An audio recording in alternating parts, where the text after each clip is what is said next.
I want everybody to eat. And maybe that's just me being a good ass person, but I want everybody to eat, whether you're in my life or not. You don't gotta sit at my table to eat.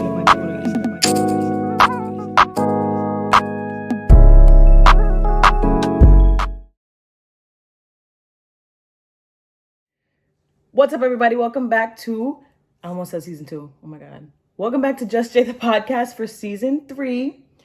Dropping this Friday, February 4th. I am very happy to be back. Like, the break was very much needed. I think I love every single time I take a break and, give myself time to like regroup and get my shit together. But the break was definitely needed. I went to Vegas. First of all, okay, I got stuck there because it fucking started snowing in New York. So I was stuck in Vegas for like 2 extra days. Just terrible. But it's fine. I had a good time, so I'm not really mad. But I do want to say I have a lot of great things coming up for February and March. I've been doing a lot of networking, a lot of promoting myself, a lot of, trying to continue to take my brand to the next level. And I think it's going to be really good. Like the people that I have a lot of special guests that I want to incorporate on this season as well. And you guys are going to love them. They're really cool people, really determined, really hardworking, amazing people. And I'm branching out of New York. I feel like New York is my hometown. It's where I reside, where I'm at all the time. So I feel like I need to start incorporating new people outside of New York on my show because that'll just make it 10 times better. And I think the last time I went to Atlanta, I did that really, really dope photo shoot for my show and everyone loved it. It turned out great. And I think, okay, I gave it away. I'm going back to Atlanta. I'm going back to Atlanta. No regrets. Love it there. I would pick up and move right now if I could. But yeah, I'm going back to Atlanta. Gonna have some really, really cool guests on there. You guys are gonna love that too. But yeah. I don't know why I'm nervous. I don't be doing this for like 3 seasons straight, but okay. It's giving first day vibes. It's giving anxiety. But anyways, I got some cool shit to talk about too. Okay, can we just talk about, first of all, I want to talk about the dream that I had last night. Okay, child. When I tell you I woke up like literally crying from this dream. So everybody knows I talk about it every damn season. I want to move to Atlanta. Okay, everybody knows that, right? So in the dream, I was in Atlanta. It was me, my mom, my dad, my dog was there, and my grandma, my mom's mom, was there. So we were in Atlanta. Mind you, I knew it was Atlanta because I know the Atlanta, like I know the streets. I know what Atlanta looks like in the town areas. I know that Atlanta vibe when I know it, okay? You know what I'm saying? So yeah, my mom's driving a black BMW, first of all, fire. My grandma's in the front seat. My grandma used to love to travel when I was younger. Like she was very independent, very, just excited about life, very go get it herself. And I think since she got older, she kind of not lost her independence. I would never say that, but I think she just, is like, doesn't have her own anymore. And I think, don't get me wrong, I love my grandmother, but I remember her being so like on top of her shit when I was younger. And I used to love that about her. And I'm not trying to say that she's like a terrible person now because that's not the case at all. But I definitely think like just because she got older and she just like, you know what, like my kids will take care of me, which I totally agree with. But anyway, she had a suitcase and Shorty had just come back from a vacation. She used to love to go to Antigua. She used to love it there. So my mom dropped her off from the front. She was about to walk upstairs. I'm like, yo, I'll take your bag for you. Walk upstairs with her. Mind you, this dream was so real to me because like when I walked up the stairs to my grandma's house, it looked exactly like her house did when I was a child. And I immediately started crying because I'm like, yo, this looks exactly the same as when I was little. And I haven't seen that house in so long. Like the fact that I remembered exactly how the house looks is crazy. But you remember shit like that when you get older. You remember your childhood homes that you grew up in or that you've been around. You remember shit like that. So I started crying and she was just so happy, like laughing. And like, it was a really, really crazy moment for me because even when I woke up, I was like, yo, like that shit felt really real. Mind you, that's not even the half of the dream. There's more. I had my own house. My parents had their own house. And I remember Bane was running all around my house. And They were like, yo, bring Bane over. We missed him. It's not fair that you get to live with him. And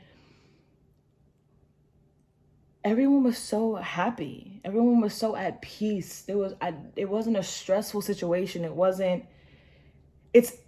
dream was everything that I have dreamed my life to be in Atlanta with my parents. Because I always say, if I move to Atlanta, I already know my family's going to come with me. But it was literally everything that I've dreamed of, everything that I've envisioned for us in a different state. So I loved it. I literally woke up crying immediately. And it was just like, wow, I literally woke up. It had to be like 3:45 this morning. And I was laying in bed. I was like, yo, like that dream really got some emotions coming out of me right now. So I was like, I gotta write it down. I'm literally in my notes, 3 a.m, typing down everything that happened in the dream so I didn't forget it. Because sometimes like you'll wake up and you'll have a dream and then you'll forget. And then it's like, what the fuck? That dream was so good. Like, why don't I remember? But yeah, so I was like, nah, I'm not about to lose this one. So I was writing it down. And then I read it today at work over again. And I'm like, wow, like I haven't had a really good dream like that in a minute. There was a lot of other things that happened in the dream, but like I just feel like the person that I was talking about last season finale, at the end of the episode, when I was like, I see this person growing, I see this person doing big things and being famous. Literally, the person was in the dream, and Gunna and Young Thug were in the dream. And this man is talking to these people like they're his friends. So I'm like, wait a minute. It felt too real. It felt way too like, whoa, what's going on? I said this before. I spoke this into existence. It just said, wait, it was too much. It was too much. It was too much for me, especially at 3 a.m. It was just too much.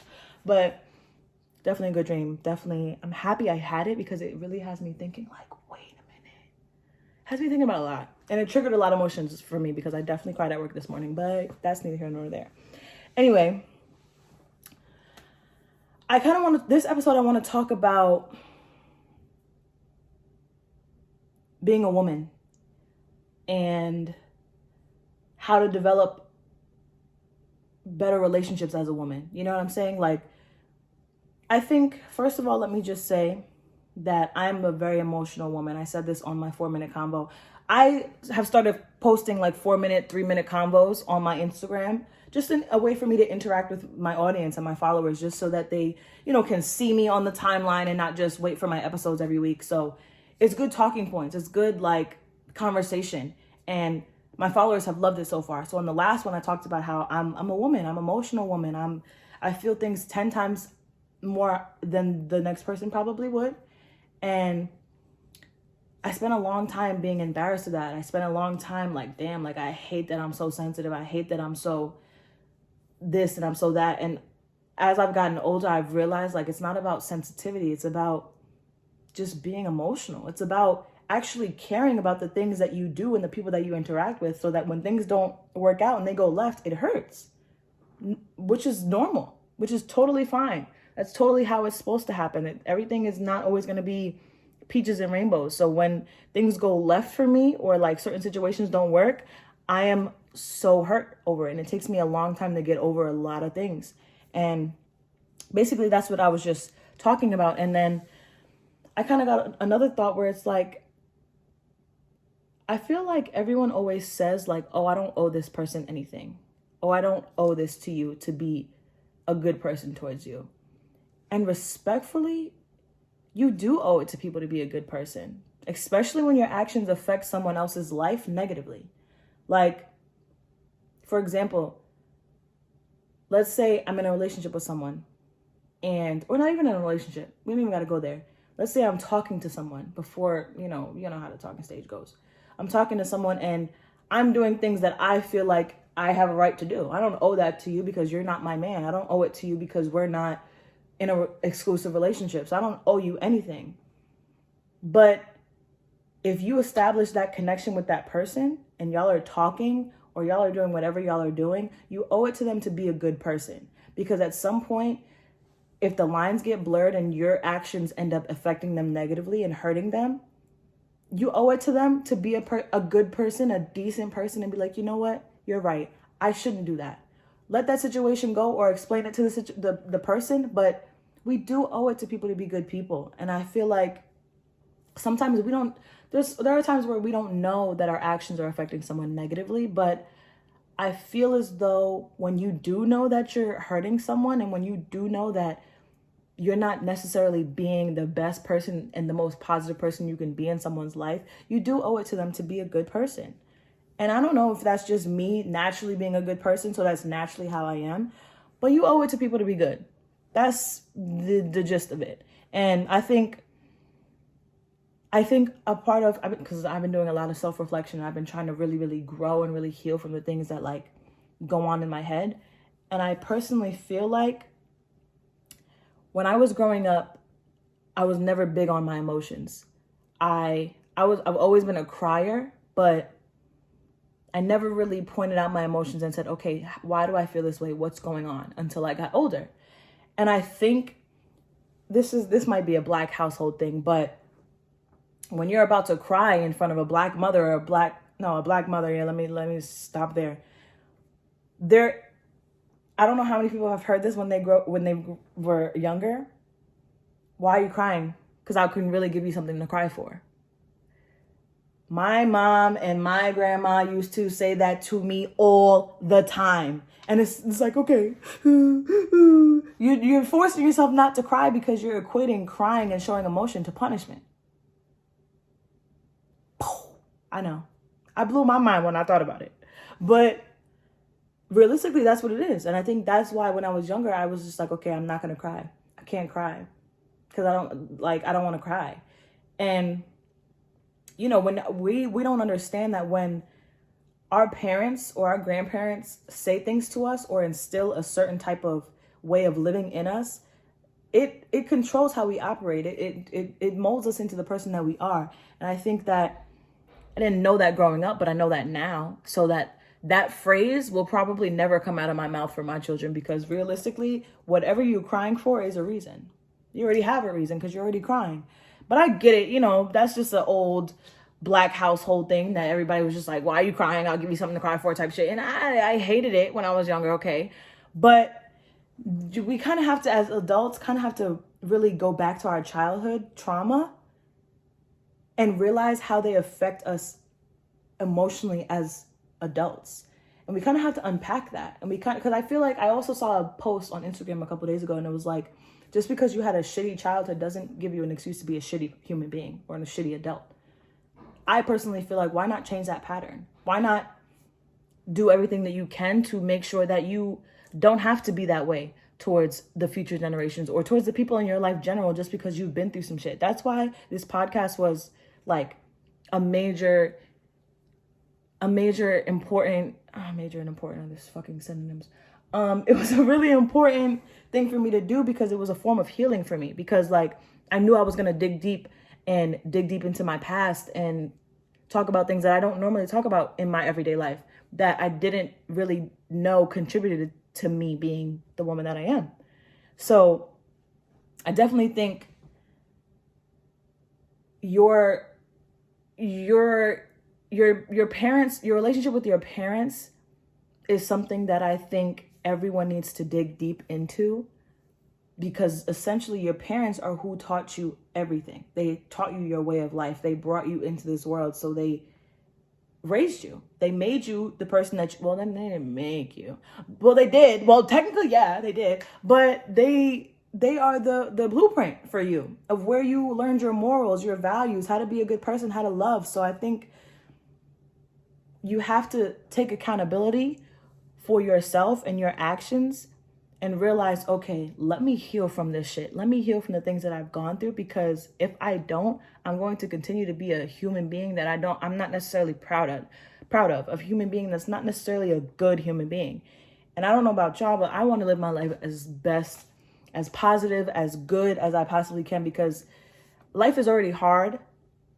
So I think being a good person helps you in the long run, because no matter how badly I get hurt, no matter how many times people stomp on my heart, be playing soccer with my heart, whatever, I know at the end of the day, I'm still an amazingly good person, and my heart is pure. Everything that I do is with love. So it's never my L, realistically. And That's really how you got to look at it. Whenever you're dealing with certain people or dealing with certain situations and you know your heart is pure and you know you have genuine and raw intentions with everyone that you meet, it's never your L. You don't lose people. People lose you when you're a good person. So I think that's period. That's period. I think also when it comes to, that's also me being a woman and learning about how to navigate in this world as a woman, because I think women are more in tune with their emotions and they often are in tune with the healing process so much more than men, which I think is not really that great, because I feel like men should be in tune with their lives and their healing process as well. But I think as a woman, the most important part of it is knowing your worth, because that will keep you out of a lot of hurtful relationships and connections, because you're making your decisions on who you fuck with based on your self-love for yourself.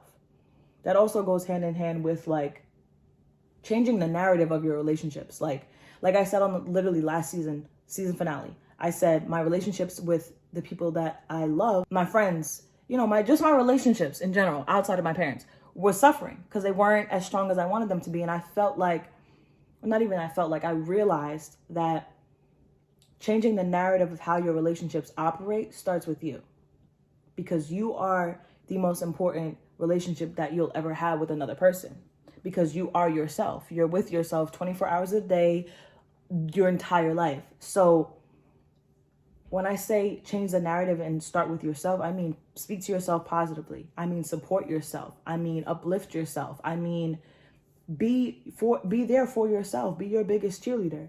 And I think that starts with when you see yourself in a positive light, and when you love yourself, it's easy for others to love you, and it's easy for others to gravitate towards you because they see that positive light. If you're putting yourself down and you're treating yourself in a shitty way, other people are going to do the same. But I also feel like when you carry yourself in a positive, respectful manner, people see that and people think, oh, she's dope, let me gravitate towards her. People gravitate towards you when you're a good person and when you actually like exude self-love and exude self-worth. I think that's something that I really, really, really had a hard time learning, because I always just say, why are my relationships not why is it not working? What is wrong with me? It's not that anything's wrong with you. It's just that you're not putting the same amount of love and energy that you give to others into yourself. And yeah, a lot of my relationships have suffered in my life, but I think I've been very, very distant to my friends and just everybody, because I personally feel like all I want around me right now is realness and genuine vibes and loyalty and love. And I personally, respectfully, I feel like I'm the only person that can give that to myself right now. And that sucks, because that gets lonely when you feel like you got to you're the only person that can be there for yourself, or you're the only person that you can really like lean on. That gets lonely, but it's definitely giving me time to like regroup and recharge, because I don't think that I have the energy for other people right now. I really don't. Like I wake up every day, work, school, podcast. I don't have the energy to even do shit for myself, let alone be there for other people and be everybody else's support system like I've been my entire life. I think this is just a very me moment, and I'm living in it. I'm basking in it. I don't feel bad, and I'm proud of myself, because I usually, whenever I go into modes of isolation, I usually feel bad, and I don't. Cause girl, I'm so tired of people not like, I need to be alone. I need a second. And it's been a long second. It's been a couple weeks, but I'm chilling here. I'm good. Another thing I wanted to talk about, because I talk about Poor Minds all the time. Okay, Poor Minds is a really dope podcast of two best friends, Drea and Lex. They're really, really fucking cool. Two Black queens just talking their shit and just doing their podcast together. And I think first of all, it's funny as hell. Okay, I be rolling. Second of all, they really, really talk about real shit. And I think they are a part of my motivation to want to do this because I want to be like them. I want to, have a gain of following and have people really fuck with my shit like theirs. So I had watched their episode with Don't Call Me White Girl. She's another amazing podcaster. She's funny as, oh my God, these bitches are so funny. They are so funny. Watch one episode with all three of them together. I promise you will be rolling. But anyway, that's not the point. I watched the episode with all three of them and they were talking about loyalty versus stupidity. Obviously, like when it comes to being a woman. And I feel like we all have, I say this all the time, I feel like we all have that one relationship that we were stupid in love in, where we allowed so much shit. And as we got older, we look back like, damn, that's way beneath me. I would never even allow that shit ever again now. And I think we all as women have to go through that. Some women go through it way earlier than others. I went through that shit when I was like 16, 17. It happens. So I definitely feel like I was that girl that was stupid in love for a guy and eventually bossed up and realized that, bitch, you are so much worth, so much better than what you're allowing yourself to allow.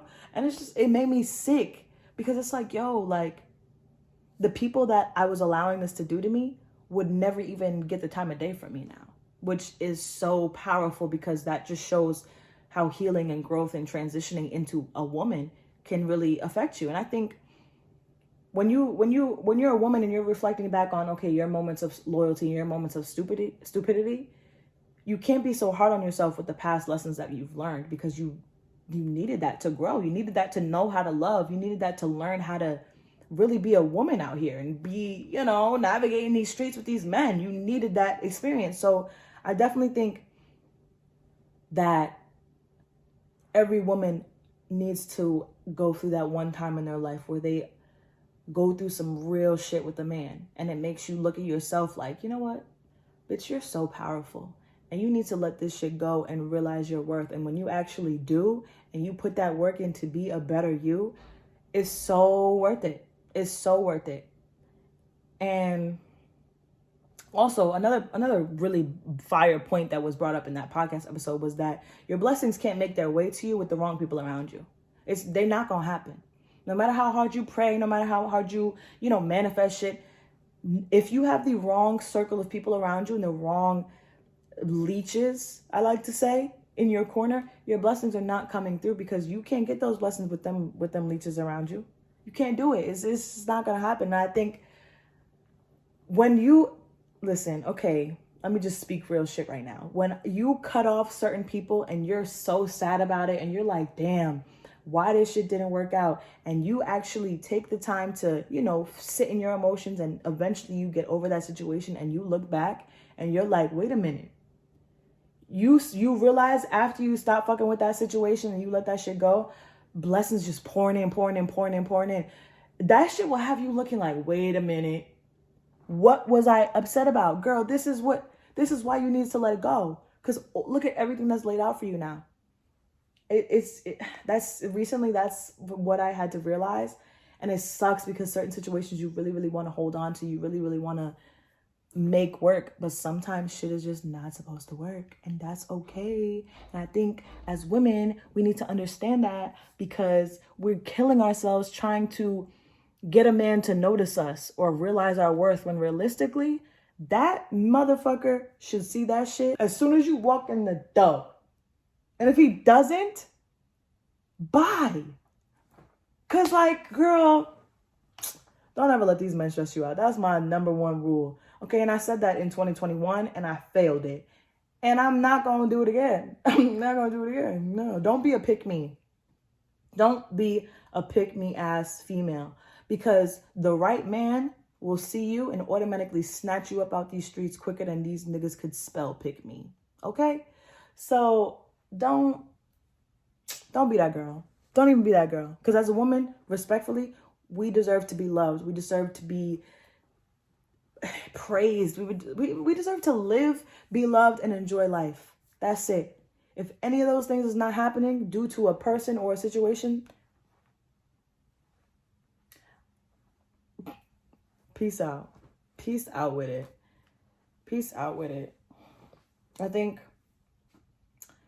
Also, our generation has to work on our relationships, because I feel like the lack of sexual restraint in our generation is a problem.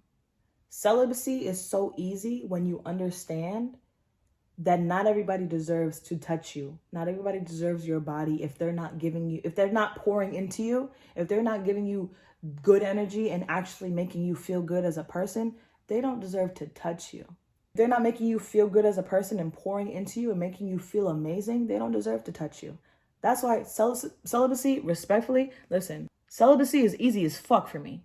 Like, because when you go through a bunch of talking stages or a bunch of relationships with men, and you realize like the right man will automatically choose you, like the right man who wants you will literally come and get you.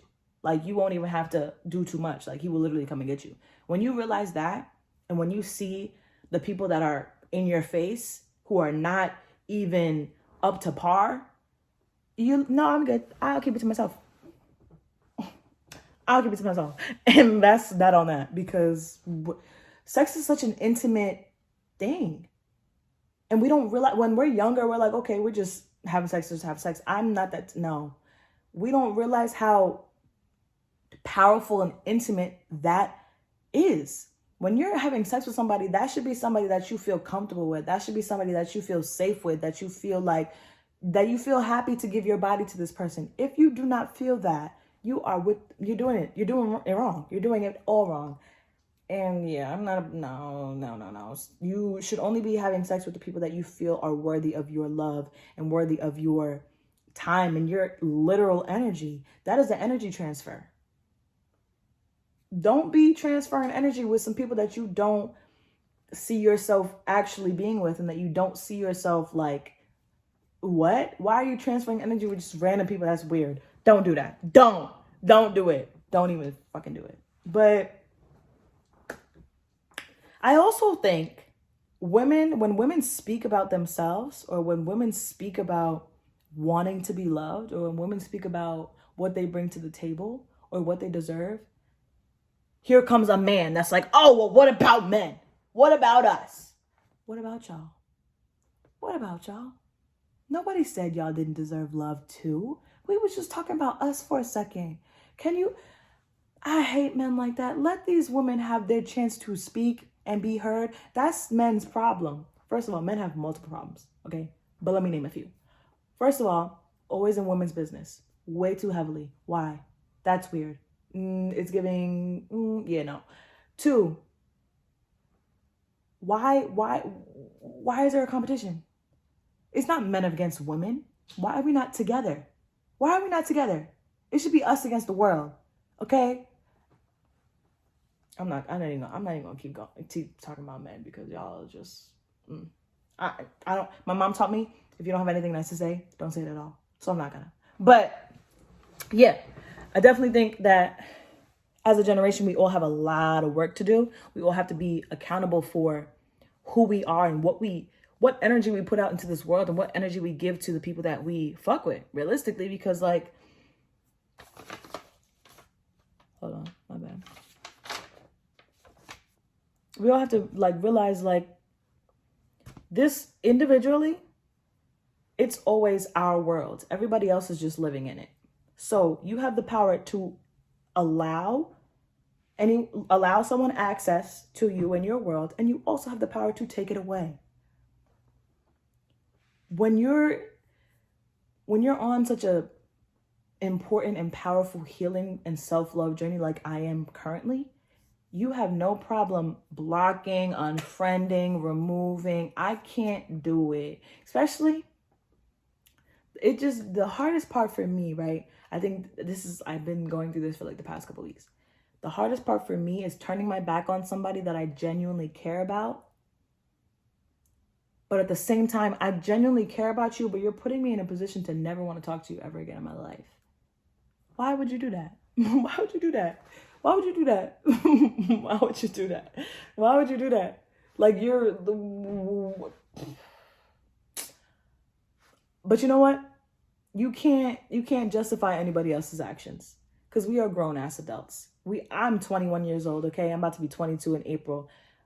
We're in our 20s. We're getting older, okay? We're getting up there. You know exactly what you be doing to people. You know exactly how you make people feel. You know exactly the energy that you put out. There's no excuse to be a shitty human being to people that actually genuinely care about you. What's the excuse? What is it? That's stupid. That's dumb. Because when you're an actual grown adult who is accountable for their actions, you're not going to want to make people feel like shit. You're not going to want to make people feel any kind of way towards you because your intentions will always be pure. And whether the situation, I'm going to always keep it a buck with you. If I don't want to talk to you, I promise you, I will tell you, I don't want to talk right now. I'm not going to ignore your message. I'm not going to leave you on scene. I mean, I will probably leave you on scene because this is my phone, first of all. But I won't do it unless I really, really feel like you deserve to be left on scene and you deserve to know that I'm ignoring you. But if I don't want to talk to you, I'm gonna say that. I don't like when people ignore me. I don't like when people read my messages and don't say nothing because it's just like, okay. Now when you're blocked in the morning, then what? Now I'm wrong. Now I'm the shitty person. No, see, I'm not about to play with y'all like that, okay? Leave me undelivered or leave me on scene. Block Yana immediately. Because you're going to leave me? Me? No, you're not. You're not. Try the next girl, please. Okay? Try her. Don't ever try me. Try somebody else. Play with your mom. How about that? No. Yeah, no. I'm not with that shit. Especially because like I said, I'm too emotional. Because it could all be so simple. This is another thing that I've realized about myself. I'm straight to the point. I'm going to tell you like it is because I don't need that extra conversation. I don't need nothing. If I don't want to talk to you, I'm going to tell you. Because I know how it feels to be ignored when you really want to talk to somebody. And then your overthinking starts triggering and you're like, oh, what are they talking? What are they doing? Why are they not talking to me? No, I'm not even gonna let you, I'm not even gonna let your mind roam like that. I'm gonna just strictly tell you, I don't want to talk to you. It's that simple. It is that simple to be an adult who says what they want and what they don't want. That simple. I just read y'all to the gods just now. But am I capping? Am I lying? No. I'm telling straight facts right now because I literally have lived this. I lived this life, okay? So I know how to be a good person. But hey, what do I know? What the fuck do I know? It's gonna be off topic, but I saw a meme on Instagram and it was like, what sign continuously gravitates towards you? Can we talk about this for a second? I don't know what has happened to me. But since the summer, that was like 6 months ago. I don't even know. Maybe 5, 6, I don't know. 5, 6, 7 months, use your imagination. Leos have had me in a chokehold. Why? I don't know. Okay? Every man that I meet is a Leo. What the? Why? Why are you? No, please. Every time, bro, it literally happened to me yesterday. I met somebody, oh, what's your sign? I'm a Leo. I wanted to fall out. That's like number 17 that I done met. Get away from me. Why are y'all? Leo men, Jesus. They're so dramatic. They are so like, wow. They're a handful. They're a lot to deal with. And I just don't got the time. Nope. My dad's a Leo. Okay. I love Leos. Don't get me wrong. They're fire. But they're very dramatic. And they're big ass babies. Why? Come on, dude. You are a lion. You are the king of the jungle. Acting like this. No. Can't. Leo and Geminis. When did I say I like Geminis? I never said that. I could have sworn I said the opposite. What's going on? I don't know. I don't understand. I want God to send me a nice, wholesome, loving Pisces man. I always said that I think my soulmate is a Pisces because they're just so loving. They're so romantic. They're so like sweet. They're funny as hell. Like, yeah. Definitely think my soulmate's a Pisces. Or he may be a Leo, but it's just, it got to be the right Leo. You know what I'm saying? These things ain't the right Leos.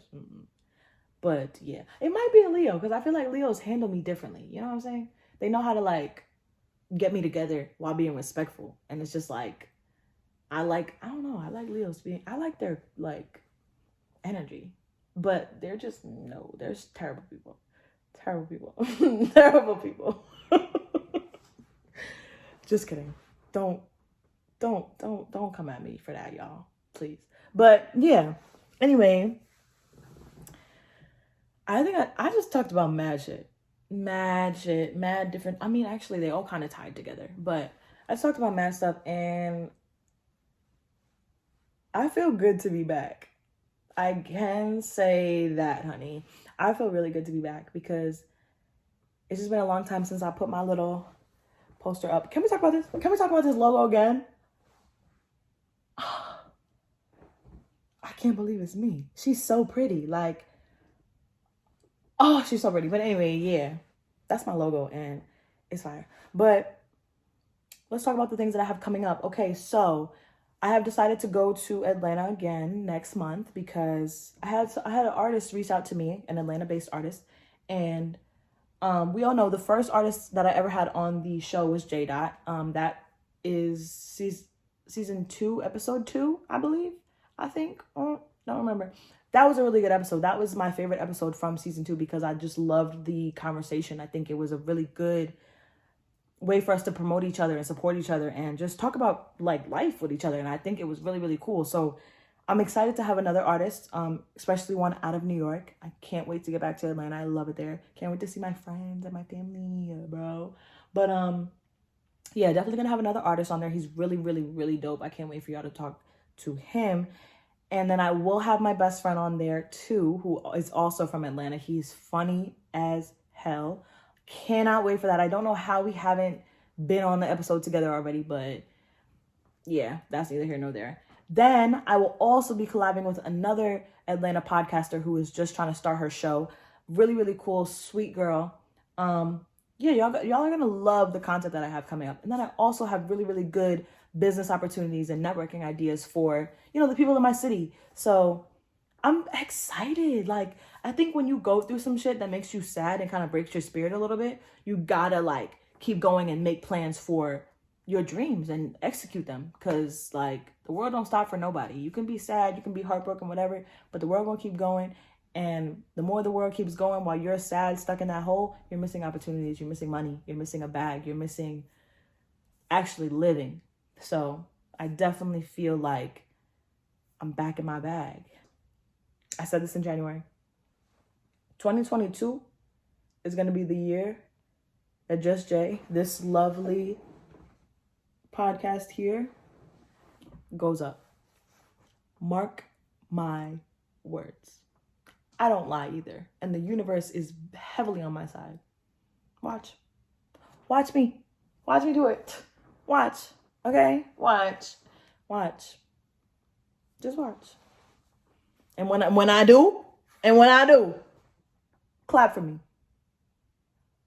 Round of applause. Like that song Jay-Z said. Clap for that. Clap for me.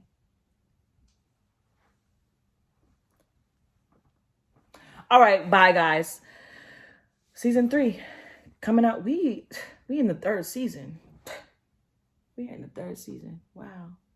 Season 3, this episode will be dropping February 4th.